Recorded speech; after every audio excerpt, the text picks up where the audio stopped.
This is a special edition of Late Night Health. I'm Mark Alyn. We go to New York City and we speak with Abhijeet Waghray. He is a doctor of enterology and he works at Vanguard Gastroenterology in Manhattan. I think you have other locations as well throughout the New York area. Dr. Waghray, welcome back to Late Night Health. Let's talk about, in general, gastro problems. Okay, I mean, everybody has an upset stomach once in a while. Everybody has well, we'll call it gas because that's the only thing, and these are normal. But if it becomes chronic, is that where a flag should be sent up and we should go in to see doctors like you? Yeah, it can sometimes be, when it becomes chronic, it can sometimes be a sign that there's something else going on. Inflammation of the gut, inflammation of GI tract, and things that need to be evaluated, whether it's just by blood work or whether, further evaluations by endoscopies are warranted. Oftentimes gas, when it's just a short-term problem, is usually a food-related issue. And if we eat a little bit unhealthy on a given day, then definitely we can develop some gas. But certainly if it's going on longer, if there's other symptoms involved, then yeah, definitely someone should, they should come in and see someone for that. Are you seeing more and more people of all ages with gastro problems, especially, I guess, as we age, as we get gray hair?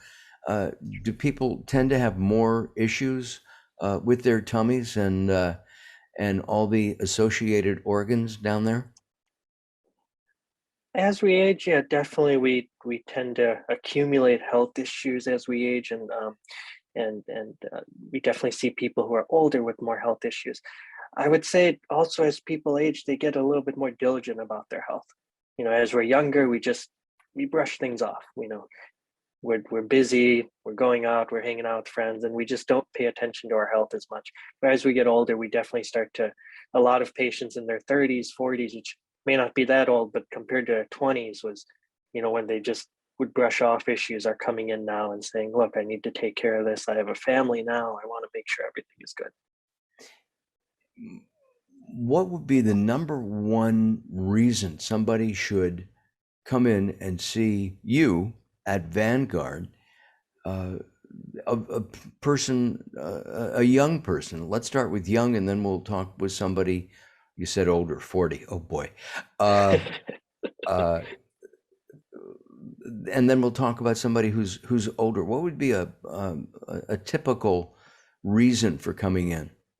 Sure. So when people are younger, typical reasons are usually, you hit one of them. Gas is a big one. Reflux is another one. But the more alarm symptoms are when they start seeing blood in the stool. They're having bloody bowel movements once or more than that. If they're having abdominal pain, they're having nausea, vomiting, and they haven't really been able to pinpoint why they're having these symptoms. So that's usually the younger population that we're seeing. The older population, we have a large number of patients coming in who need to get screening colonoscopies or screening testing for colorectal cancer, whether it be colonoscopy or other means of testing. And then the same issues that afflict the younger patients do afflict older patients too. So, if they start seeing blood in their stool, having abdominal pain, those are big issues that people are coming in. We're going to talk in a few minutes about a green Mediterranean diet and what it does and what it can do for people. We'll do that in a few moments. What about fatty liver issues? Is that a real thing? Yeah, so fatty liver is one of these things we're seeing more of. And it's definitely one of the top reasons for patients who develop liver disease in general. Fatty liver is where you get fat accumulation in the liver. It's usually from our dietary choices. So if we're not eating as healthy as we should, that fat can accumulate. And why that's a problem is over time, it can lead to scarring of the liver and dysfunction of the liver. And that's the big thing we worry about. It also is another sign that we need to start eating a little bit more healthy. because that same fat that collects in the liver can affect the heart and affect vessels throughout the body. So um, sometimes it's telling us that, look, things are not functioning as they should be. How is that diagnosed? I mean, obviously, you can't go in and take a biopsy. That would be very invasive. Maybe you can, I don't know. I didn't go to medical school, so I shouldn't have said that. But is that a blood test? Is it how is that diagnosed? So we can take a biopsy, although that's not something we routinely do. Usually we try to diagnose with blood work and imaging studies. So a blood work, we look at the liver profile, we look at the chemistries, and we also look at what's called the lipid panel, so the cholesterol panel. And we take a look at that as a whole. And if the liver enzymes are elevated, then we proceed with imaging testing, like an ultrasound of the abdomen to look at the liver. And we can also do specialized testing, such as something called a fiber scan that can actually assess how much scarring and how much fat there is in the liver. One of the other things that relate to the liver is alcohol. Is that a thing that people should cut down as we grow older? I mean, you already said that, young people, they go out, they party with their friends and, That maybe includes imbibe a alcohol. little Yep. bit too much, right? Sure. Yeah, definitely. So yeah, definitely alcohol is one of these things that can affect the liver. It can affect different organs in the body too. Um, Within the liver, anything more than 1 to 2 drinks for a male is probably in excess per day. Um, for a female, it's actually a little bit lower than that. Is And that it daily? depends. I'm sorry, is Daily, that correct. daily? Correct, daily, Okay.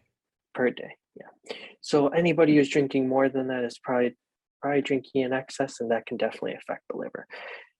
If your liver enzymes are elevated, that threshold for how much you're allowed to drink and how is definitely lower too. So if you have other issues within the liver that may be causing damage, alcohol on top of that can just make it worse. You mentioned a few moments ago colorectal cancer. Um, the colonoscopies, uh, which to me, I've had several over the years, and the actual test is not the problem. The the prep. You must have done that in medical school and went, holy moly, you're kidding me. It's not fun.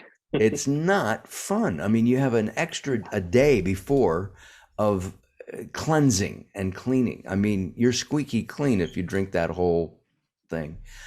Recently, there's been a lot of ads for, um, uh, I guess, a test that you can do at home. You send it away, your doctor gets the results. Is that accurate? Is that a good way of going instead of the actual colonoscopy? Yeah, so each patient is different. And so I like to have a discussion about which test is most appropriate for what patient. Within the screening age, meaning just a run-of-the-mill patient who comes in at the age of 45 looking for colon cancer screening, the options are the stool-based testing, which you had mentioned, a lot of the ads you're seeing, which are pretty easy. You collect the kit, you collect the stool at home, send off the kit, and you get a result. Um, or to actually proceed with the colonoscopy, where the advantage is if you find a polyp, you're able to remove it at that time.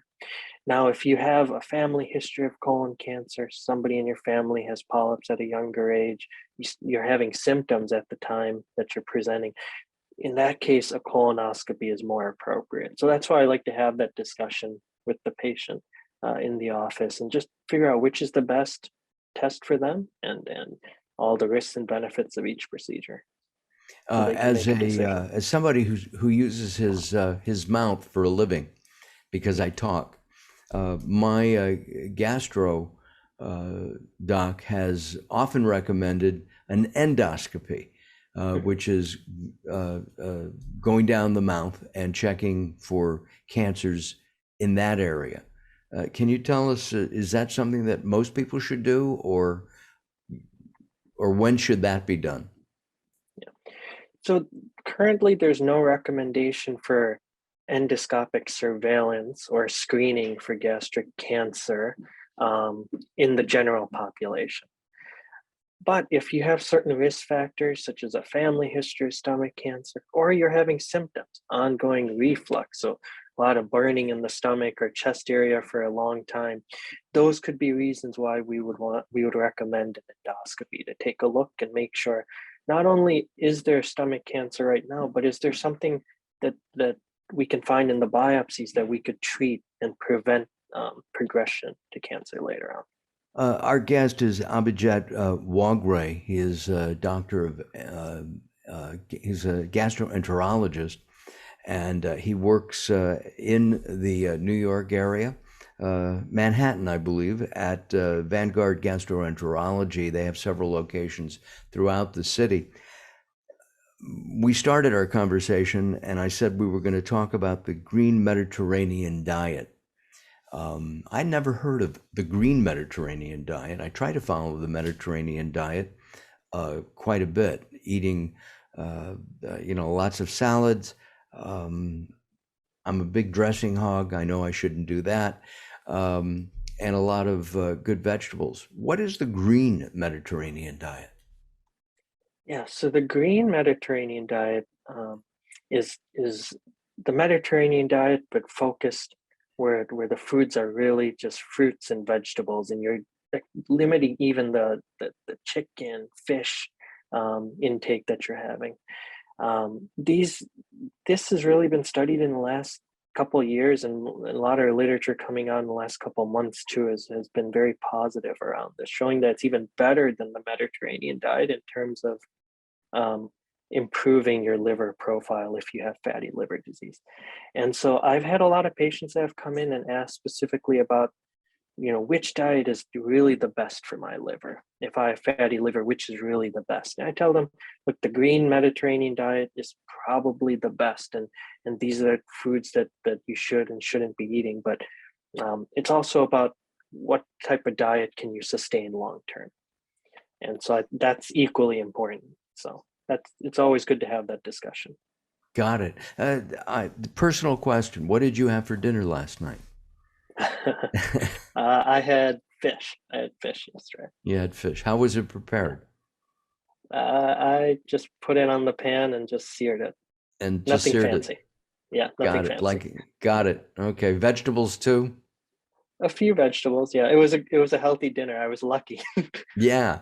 Okay. Usually my dinner is not that healthy. Right. I always talk about this. I eat for taste. And sometimes, the Mediterranean diet, I think, is pretty vast because you can have some spicy stuff, you can have some flavorful things in it.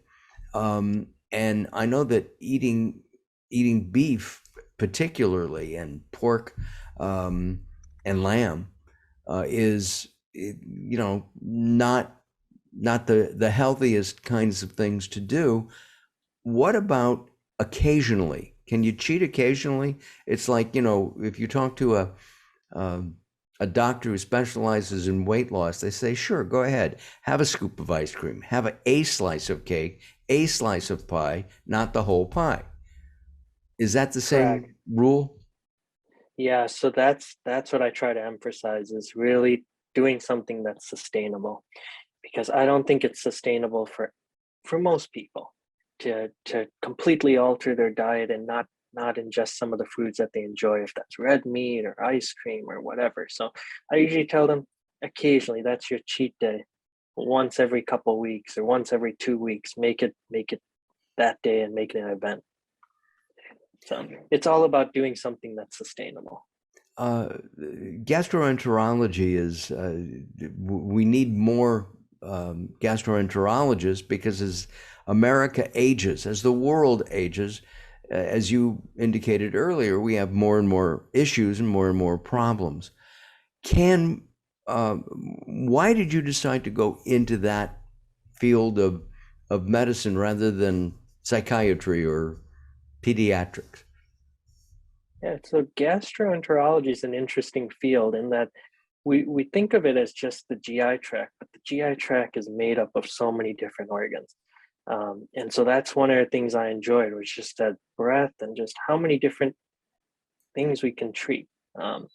I enjoyed seeing patients with a reflux one day, and then they come in with, a different patient the next hour who comes in with just abdominal pain for a different reason. So, and I enjoyed doing some of the procedures, the diagnostic work, and actually figuring out what's going on and helping patients that way.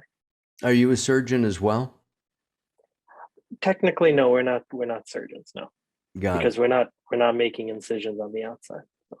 Right. Got it. But you recommend if somebody needs, major surgery, Correct. you're there hand holding your patients throughout the process, helping to explain what's going to happen if that's Correct. necessary. Correct. And getting them to see the proper individuals. Tell me a little bit about Vanguard Gastroenterology. Yeah, so it's a gastro group in Manhattan. We have 2 locations, one in Midtown and one in downtown area. We offer a full range of services for our patients, not only from the GI standpoint, but from the hepatology standpoint. We have an endoscopy center that helps for us to perform our procedures for our patients. And we do screening colonoscopies routinely. We're seeing patients in the office. We have an infusion center also for certain patients that require infusion medications. Certain diseases do require that within gastroenterology, so we're able to do that on site for our patients. We also have fiber scanning ability, and I specialize specifically in hemorrhoid banding and hemorrhoid treatment, which is something that I offer for patients too. Can you explain what that is? Yeah, so hemorrhoids affect a lot of patients actually as they get older. It's estimated that around half of patients above the age of 50 are affected by hemorrhoids. So hemorrhoids are these blood vessels at the bottom part of our colon, and sometimes they can start to bleed, they can start to cause some discomfort. So hemorrhoid banding offers an alternative to surgery. Surgery can be painful, can take, people have heard some of these horror stories about surgery. So hemorrhoid banding can offer an alternative to that, and it's usually done in the office. And we usually are able to get good control of the hemorrhoids.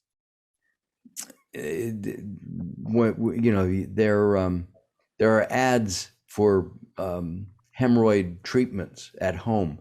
Is that the first place to start or not? Yeah, so usually we start with topical treatments. We try some topical treatments, and if that helps relieve the symptoms of hemorrhoids, that's great. That's the least invasive thing we can do, and we always start with the safest and least invasive approach.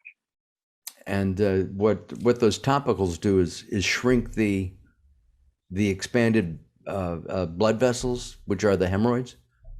Correct. And they provide some relief of symptoms. And there's a large number of patients who benefit just from topical treatments, and that's all we need to do. And that's a great outcome. You want to hear a Hollywood secret about those topicals? Sure. They makeup artists, if somebody has a wrinkled and lined face and they don't want that look, they'll smear it all over your face. It's true.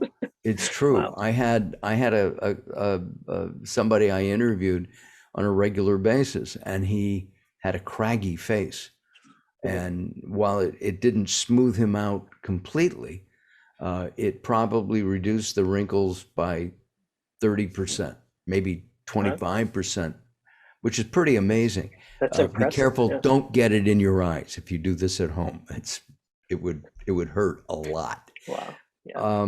Any last minute thoughts, doctor?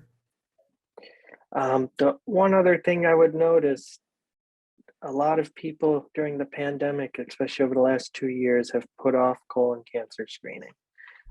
So I just encourage everybody to see their primary cares, to see their gastroenterologist, and try to stay on top of that, because we have been finding an uptick in the number of patients when we finally are doing the procedures. We are finding a lot more cancers than we did before. So yeah, just encourage everybody. Yeah. And that's often caused not only by genetics, but by poor diet, as we mentioned earlier. Correct. Yeah, right. Diet can definitely influence that. Doctor, thank you very much for joining me here on Late Night Health. Our guest has been Abhijeet Waghray. He is a gastroenterologist with Vanguard Gastroenterology in New York City. And we have some information about how you can get in touch with Vanguard under us, and that's been up throughout the entire our entire chat. Thank you. Look forward to doing it again. We did it a while ago, and we'll do it again, I'm sure. Thank you very much. Thanks for having me. Thank you. I'm Mark Alyn. This is Late Night Health.